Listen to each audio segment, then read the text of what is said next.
Okay. Hello, And we're hello. live. I'm And we're I'm live. live. What's up, everybody? I have with me Mr. Louis Angel Class. Wow, Boom. that's a mouthful. I thought my name was bad. No, I'm kidding. My name is way worse. So, how you doing today? I am doing never less than outstanding. Oh, I like that answer. Never less than outstanding. I'm on two cameras at the same time, baby. That's how we're doing it. See, technical difficulties be damned. We will find a way to figure it out. That's how we do. We got trapped in Walmart, guys. And we were supposed to do this about an hour ago, but technical difficulties will arise and we just make things happen. So here we are. We got a Zoom over here because Joanna can't go live, and we got a live over here because we're doing this on the Zoom. Boom. This is behind the scenes, Mm. guys. All And I right. will post this interview to my page and tag you in it and everything so Yeah. they could see both versions. This is the first time, guys, that I'm being interviewed about my book. Joanna's like, yo, we got to do this. I'm like, holy smokes, this is about to get real. I hope you guys are ready, man. Yes, I hope so because I know I brought my A game and Lou, Oh, you brought yours in the book and I have got to ask you so many things. Okay, first of all, for those of you on my Facebook page that don't know who Lewis is, please, by all means, introduce yourself, give us a little background. okay, my name is Louis Angel Class, and I am an inspiring author, philanthropist, and entrepreneur. We've been on the online space for about 5 years now, and we started an MLM company, and we actually met Joanna in our MLM, and we got started on dreaming bigger, kind of seeing life from a different perspective. I'm gonna want to say, and we're like, man, let's just hit the road. We packed up all our stuff. We bought an RV and we got on the road, and we've been doing it ever since. Strictly living off our phones, thinking outside the box, and just making things happen on a daily basis, man. So many people get caught up in dreams and they don't take action. So we focus more on that action part. Yes, yes. I know I've been guilty of that myself, having the dream and not taking the action and wind up getting stuck. I mean, you can't, if you don't wake up, the dream is going to stay exactly that, just a dream. Wake up and move. Woo! That's how it Absolutely. is. Okay, Absolutely. so And so Lou, with the action, Big go Lou ahead. over here, he is an author. I am so proud to say that I know two authors. His wife Sandra is also an author. I interviewed her. If you guys missed it, let me know. I'll put up a link for that one. But Lewis here, he wrote Manifesting the Keys, Changing My Paradigm. Okay, Boom! first and foremost, the word paradigm is not something you see in everyday conversation. Lewis, please, what does this mean to you? Oh, my pleasure. Paradigm is basically your environment, what you've been taught as a kid, the stupid little silly phrases and things your parents tell you, your friends tell you, like money doesn't grow on trees. Your paradigm is the reason why you like the music that you like, you eat the food that you eat, you wear the clothes that you wear, you live where you live. You know, all these things are based on your paradigm. Okay, nice. So in all essence, it's your environment to Your the full, environment. to the full extent. Awesome. And how did you change your paradigm? Well, first off, it started with the mindset. Like I said, doing this MLM stuff, we were diving into personal development and kind of just looked at the world from a different perspective, and I know a lot of us we're stuck in these environments where people kind of drain your energy. A lot of people will tell you bad things. Most of the time it's your friends and family, especially when you get into a network marketing company. They're like, oh my gosh, you're in one of those pyramid schemes. blah, blah, blah, blah, blah. You Oh, know, wow, I heard that so many times. that's the number one thing when you get online, you start an MLM. They're like, oh, you're gonna do one of those pyramid schemes. But I know a lot of people that have made a ton of money. Joanna, you do as well. I mean, we started our RV adventuring strictly off the money we were making with an MLM. I mean, that's how we could actually do this, because we were working from our phones and things. And Yeah. and without that, we wouldn't even been able to have this idea, because it wouldn't have been possible, because most people need a 9 to 5 and they hate their 9 to 5. And we were focused on not doing the 9 to 5 route. And so we started MLMing, and we started just looking at other things. And then in the process, we just learn, and we continue to learn. And Joanna, she's very very aware of that how much we dump into people. And Yes. we just want everybody I've to been learn. dumped into. Absolutely. Absolutely. You and Sandra and all the rest of our team, we just like pour into each other. It's like you never end. If your cup is constantly overflowing and it just fills everybody else's, it just goes right back. It's like what's the word I'm looking for? A fountain, just getting poured back in. It's awesome. Absolutely. Yeah. So, okay, your book, you tend to get extremely personal. You delve into, your life prior to being with Sandra, and how things changed when you got together with her. Can you give us a little more info on that? Dun, dun, dun. That there again, there that word arises again, paradigm shift. So prior to Sandra, I was in a I'm gonna call it an abusive relationship. An abusive relationship, guys. Toxic, maybe? Thanks for tuning in, buddy. Is that a toxic relationship? Guys. But all right, so basically I was in a relationship where it was fatal for everything, for my growth, for my mind, for my kid. I mean, I was going nowhere fast in that relationship. I mean, it kind of really spiraled out of control. I ended up in jail because cops were called to my house for domestic violence. The reason why they were called is because the woman that I was with, she got really mad at me. I can't remember why exactly she got mad at me, but she was kind of swinging at me a little bit. And so I put her outside, and we were outside, and then I went inside and locked the door on her. And she went around the house and she grabbed a shovel and broke my window. And so my neighbor called the cops. And then before the cops showed up, she took her hands and she dug her hands like that into her neck. So when the cops came, before the cops came, I took off. I mean, that's the number one thing. I think most guys do that, is that we try to get away from situations, as fast as possible.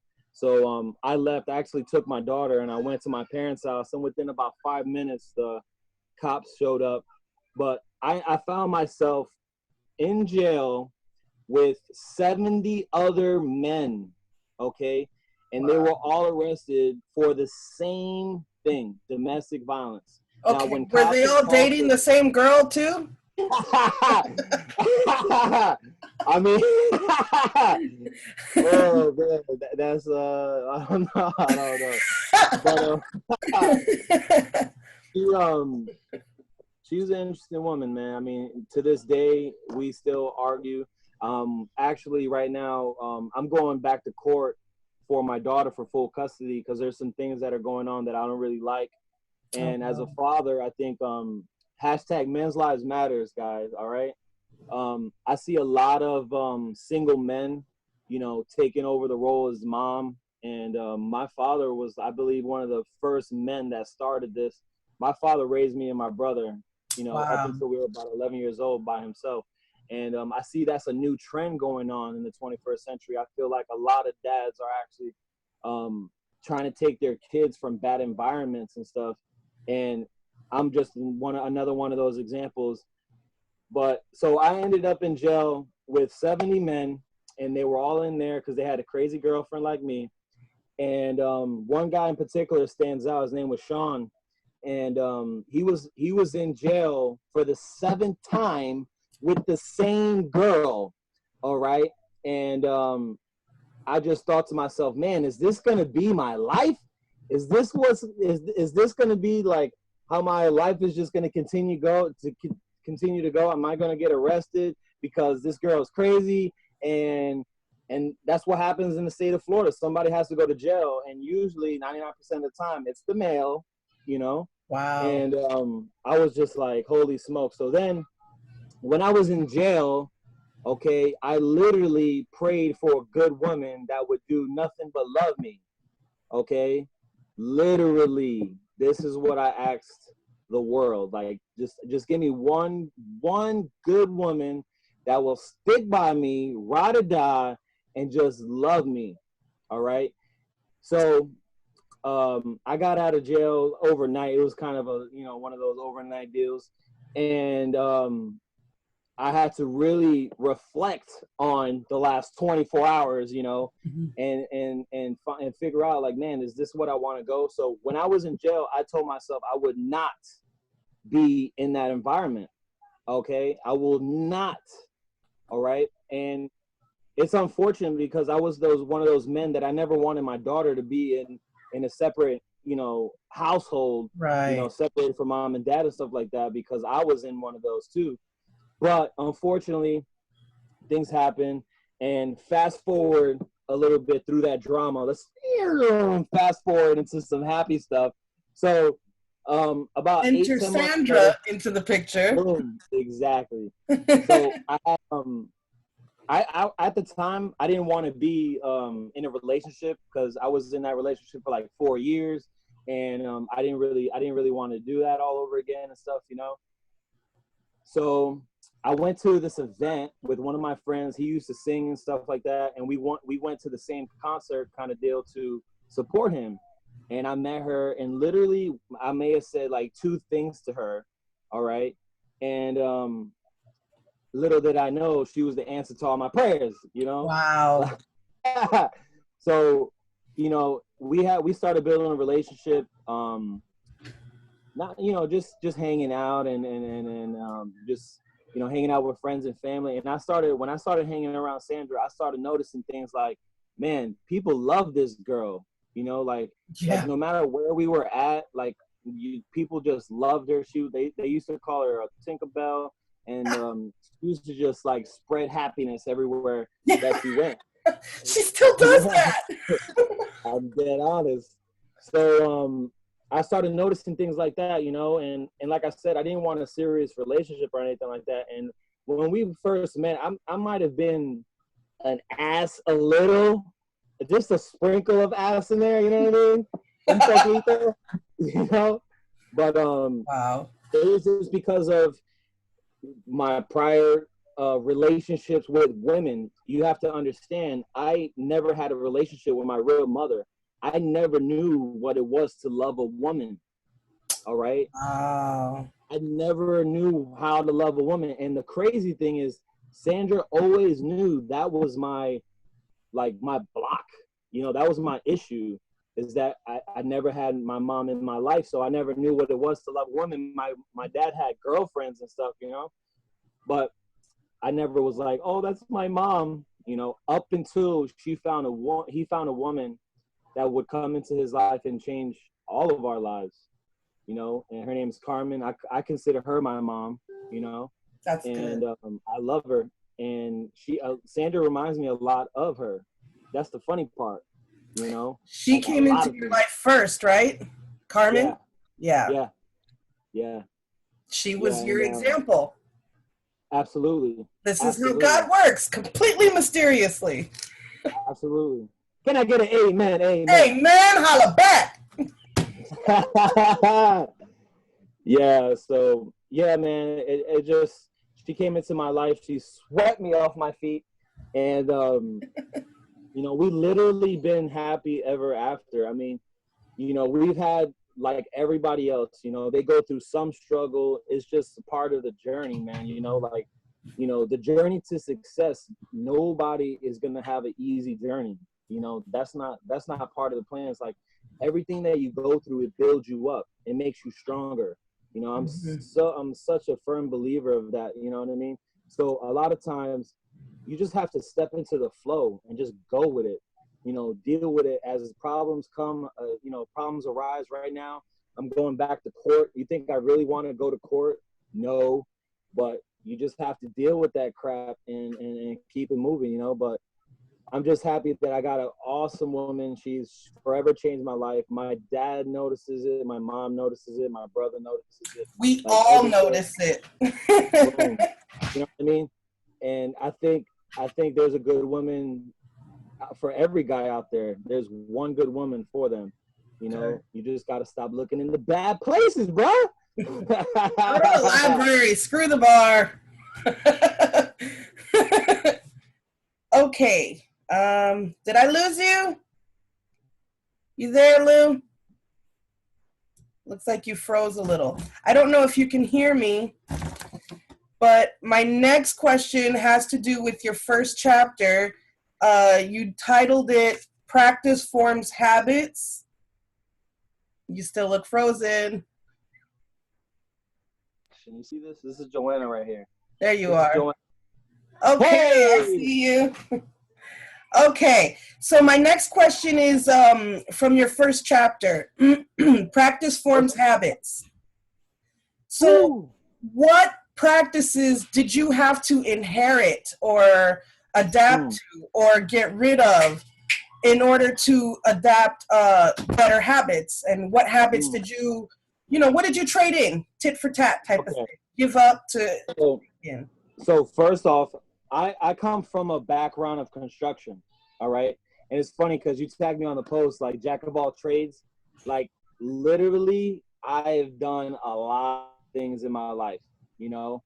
But everything that I've done, I've always tried to be the best at that, you know? Like, I've done flooring, I've done tile, I've done wood, I've done, you know, building fireplaces. I've done, you know, all kinds of things in construction. I've done, like, contracts for pressure washing. I never knew how to do none of this stuff when I first started, you know. Right. When I first started doing it, I didn't know. But you ask some of my friends, a lot of my friends, they tell me, why are you not doing construction? You were so good at it, you know. But that's just not my path, you know. I got into personal development and I was like, man, I really like this. I've been doing this really my whole life. I just didn't know I could get paid for it. You know what I mean? So I traded out, like, literally stop watching TV. All right. I used to, every day in the morning, I used to wake up and watch the news. Man, what a bummer that is. I'm going to tell you right now, if you want to wake up and put yourself in a bad mood, just watch the news. Okay? My mom watches it before bed. I don't watch it. I leave. Yeah. They don't say, I mean, CNN, constant negative news, guys. Tony Robbins, he says, good and bad are both out there. You know, there's good news out there and bad news out there. It's up to you to decide what you're going to, you know, listen to. Right. You know what I mean? So I cut out the news. I stopped watching TV. I used to be a diehard Xbox gamer. Like, you know what I mean? I would have the newest of the new.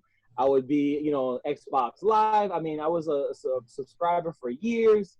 You know, I mean, I've had every Xbox they ever dropped. I mean, I used to be a diehard gamer. You know, I used to spend hours on that crap. Got rid of it. All right? Literally. Wow. I got rid of that. How hard that is for you gamers. You know what I mean? Because, you know, I always, with my friends, we used to always talk, yo, wouldn't it be so cool to, like, own a game? Shout out to Jack Zufelt. He actually owned the game. He owned games. You know what I mean? That was one of his investments that he did. And he did really good with them. So, you know, like, a lot of times, man, we get caught up doing things that isn't really going to benefit us in the future in no way, shape, or form. I mean, let's just face it, you know, you spend so much time watching TV, you know, you have to find what distracts you and get rid of that shit. That's the only way you could Wow. be successful, man. If you don't get rid of your distractions, I stopped fishing because I needed to focus more, you know? A Wow. lot of people don't know how to focus. And like fishing for me is therapy. All right. Absolutely, positively, it is therapy. But I live in an RV. I could go outside anytime I want. you know, I would have done this interview outside. It was raining and it stopped now. Oh, But yeah. So I think I think everybody needs to just figure out what's their distractions and just eliminate. I mean, I didn't start with the TV, the news, and the video games all at one time, you know, but step by step, I started doing it. And then another thing I started doing was like committing to myself. When I wrote my book, all right, I said, I'm going to write this book in 30 days and I'm going to have it published before Christmas. Okay. It wow. came out the 25th. All right. That's when it was officially up on Amazon, 25th, you know, and a lot of times that's all we need to do. You know, you have to give yourself a freaking set date, okay, and just do it, and don't stop doing it until it gets done. You know, because Okay. if I didn't give myself a date, I wouldn't have got the book done. Because I'm going to tell you this right now, my second book, I've been slacking on because I haven't gave it a date. Ah, and I this did is not. where the goal setting comes in. And I was going to touch on that also, but it seems like you pretty much just jumped into it before I could ask. Yeah, you have to. You Specifically, have to. what type of goals? Because I believe I asked Sandra this also. What does goal setting look like to you? Like, what type of goals do you set? Do you do daily, weekly, monthly, all of the above? Okay, so me and Jack Zufel, we get along on this 100%. Like, I don't necessarily believe you have to write everything down that you want to accomplish. All right. But if you really strongly want to do one thing, you know what I'm saying? It's hard to accomplish 10 things at all the same time. You really want to strongly focus on one thing and then tell yourself, okay, I'm going to have it done by this and then just get it done. All right. So that's your goal. And you kind of make a plan, you know. A lot of times when people write down, oh, I want to make $5,000 by the end of the month, and then they don't get there, you know, you start putting yourself down because your mind subconsciously says, oh, you didn't get that, you suck. You know what I Yeah. mean? So Yes. like goal setting could almost be like trouble for you, you know, because then you start, if you don't hit none of your goals, you start saying, oh man, oh man, oh man, you know, I didn't get this done, I didn't get this done, I didn't get this done, I didn't get this done, you know. And Jack has an awesome chapter in his book about that goal setting is crap, man. You just, you know, a lot of people, they write everything down, and this is because this is what all the gurus tell you to do. You know, all the gurus like, oh, you got to write this down, write this down, write this down. Now, I write shit down because I forget easily. Me too. That's different. That's different. You know, like sometimes I'll think to myself, and I'll think, you know, maybe a quote or an idea of a book or something will come in my mind. And if I don't write it down, I'll forget it. So when I really write something down is because I really, really want that, you know, and I don't consider it like to be like writing goal setting. I consider it to, I'm writing it down because I don't want to forget it. And that's what I call like downloads. Every once in a while, you'll get a freaking brilliant idea, you know, and it says about the average people, they get about 3 great ideas during a year. Okay. How many ideas have you wrote down this year, Joanna? I don't Ah, know. exactly. So fuck goal setting, excuse my French, you know, when you have that idea and you get a burning desire of it, when you think about it, then you write that down. Yeah. Is it safe to say that from the time that you published this book to now, your ideas on goal setting are totally different? Absolutely. Nice. Absolutely. So that shows some really good growth there. Why? Because in the beginning of the book, well, where I was at, which was last year, I was into a lot of self-help gurus. But now, through experience, I know what is good for me and what is not good for me, you know? And it's funny how, yeah, you can change after a couple months. And that's the beauty about learning. That's the beauty of personal development. You are constantly in development. There is no end stage. The learning is just constant. Absolutely. And that goes for the same with your mindset as well. Your mindset is in constant fluctuation. It's something that varies from day to day, you know. And I know that's something I struggle with, keeping my mindset in a business level, because not everything is business related. You got your whole life. There's a lot of personal things that go on, and sometimes they affect you in spill over into other aspects of your life. Absolutely. At this point, I want to bring up, because I think this is my very favorite part of your personal story. My brother, tell us about your breakthrough, because that was explosive. My G, like for real, it was explosive. I watched you standing on the sidelines when we met. I mean, you supported Sandra. You were there with her. You helped push her, but you were her sideline cheerleader.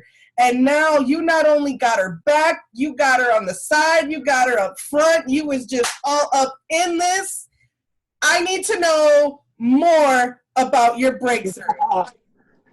Pow, baby, pow. If I had a gun, it'd be popping right now. You got me sweating now. You got me sweating. Oh. Little sweat never hurt nobody. You guys might not know this, man. But you guys may think I'm like a rock star from jump. No, I developed into this rock star. Don't get it twisted.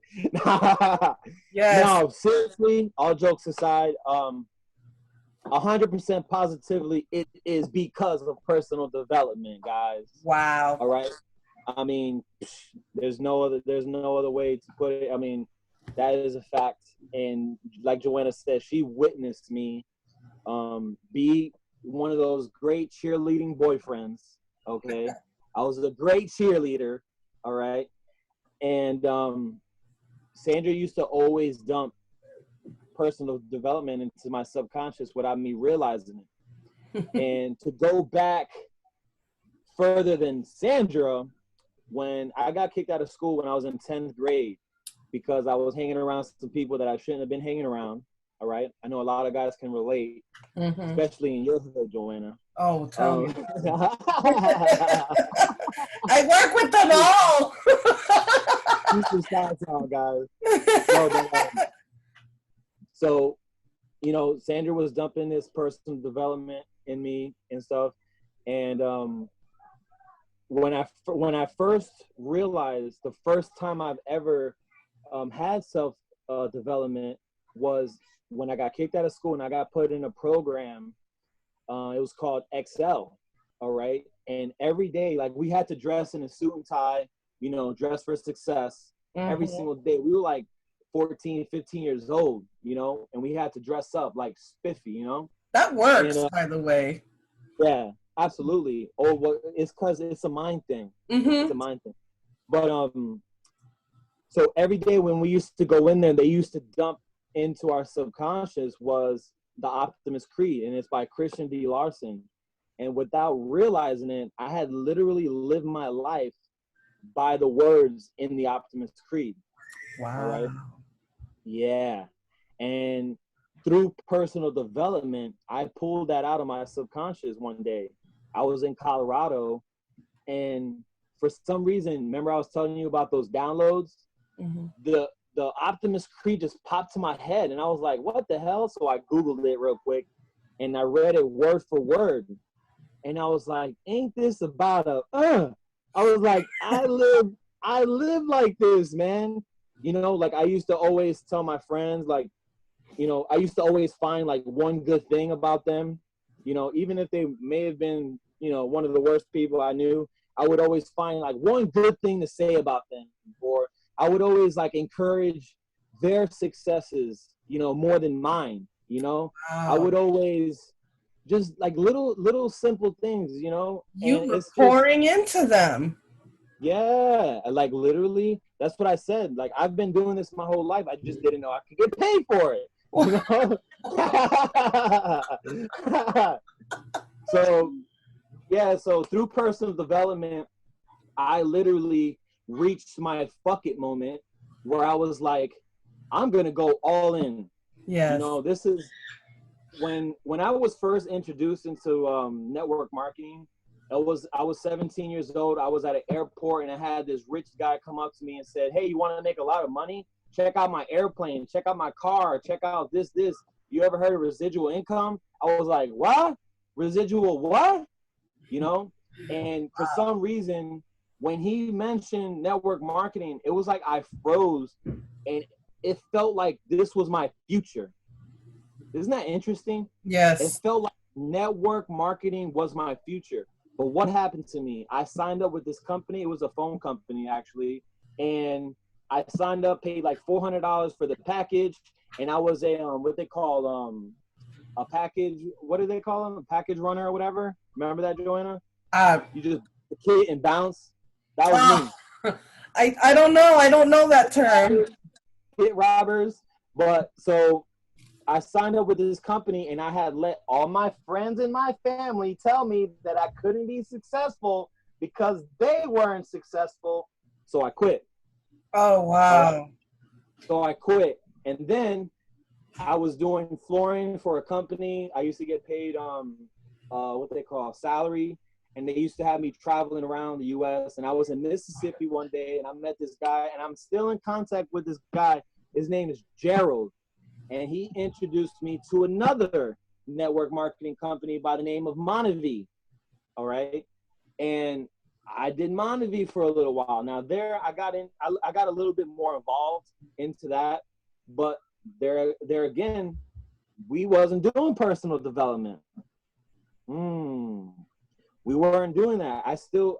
And literally network marketing is personal development disguised as a business, guys. It sure Literally. is.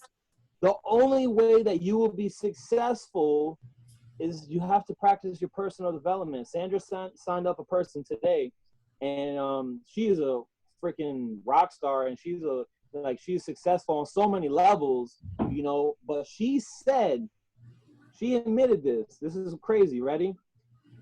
She said when her and her husband were doing personal development, they had built a huge company. And when they stopped doing personal development, their business stopped growing. Wow. Okay? Boom. Pow. Yes. You know? So, yeah, through personal development, you will literally find the power within, guys. You will reach that fucking moment. Joanna is my witness. All right? Yes. She seen me on the sidelines. I used to be that guy in the club, just like, you know, I used to be that guy. And now, you know, Now like you she on said, stage tearing it up. well, I'm like, I know what I want, and I'm obsessed. Yes. I'm obsessed just on the whole idea, the thought, the that I know I'm going to be successful. You know what I'm saying? Like I'm so obsessed with that, and that is the key to success. Jack says it. You have to have a burning desire. I've had that burning desire my whole life, baby. Man. You know what I'm saying? My whole Yes. life. And from little, I was like, man, I'm different. I used to always tell myself that because I used to think differently. I used to learn from other people's mistakes. I still do that. I go through history. You know what I'm saying? Like in my book, you can only learn through experience, guys. Some shit you have to experience. If somebody would tell you, you won't believe them because you never experienced the crap. You know That's right. I'm one of those hard-headed. Yeah. I got to learn it myself. Exactly. So some things, they have to be experienced. Like if somebody told you, yo, I saw a spaceship, you'd be like, yeah, all right, okay. But if you saw it, you would believe it, right? No, You'd be you won't. I wouldn't. baby. I'd be like, oh my God, what'd you smoke? You know, What'd exactly. What'd you do? Absolutely. So, yeah, man, I'm really digging this interview, man. I really appreciate you asking me to do this because I don't really talk about my book too much, you know? And it's one of those things, like I was just telling a friend today that a lot of times we don't give ourselves enough credit. You know what I mean? Yes. Like, you could do some amazing things, and because you did it, and maybe it wasn't that hard for you, like yo, I used to be on my hands and knees putting in flooring. You know, I got 3 herniated discs at 22. You know, I've been doing hard labor my whole damn life. Practically, like when I was like 8 years old and up, my dad was a plumber, and he used to have me in attics running pipe and all kinds of crap. I was like their raccoon, you know. Oh, wow. Like I'm so used to hard work that this stuff is freaking easy to me, man. Like when somebody says, "Oh, I'm scared to get on a camera" or something like that, it's like, what? You know. And I've been there, no doubt. I've been there, but man, if you're not focused on overcoming those fears and stuff like that, you need to get offline because those people that are hiding behind their computers, they're not successful. I'm gonna tell you that right now. That's right. Period. I'm messing with my plug because it says my battery's getting low, and I get to the charger now. Get to the guys, charger. thank you. I'm plugging it in, and it's still saying that it's low. I don't know. I hope my charger didn't mess up. Oh man, guys, this is behind the scenes action. We only have it here first on Facebook Live, baby. Yeah, dropping my camera and everything. This is what it is. Look at the awesome outside there, guys. You check that out. What? Look at that. What? What else you got for me, Joanna? What you got? Actually, that was pretty much the gist. You touched on a lot of the stuff that I wanted to speak on, so I didn't have to ask too many questions. You pretty much just telling me that I talk a lot. That's what you filled it all. Hey, you made my job easier, so, and I was just as nervous as you. She's lucky this is family, man. And now I'll be jumping through the screen like, girl, you know who I am?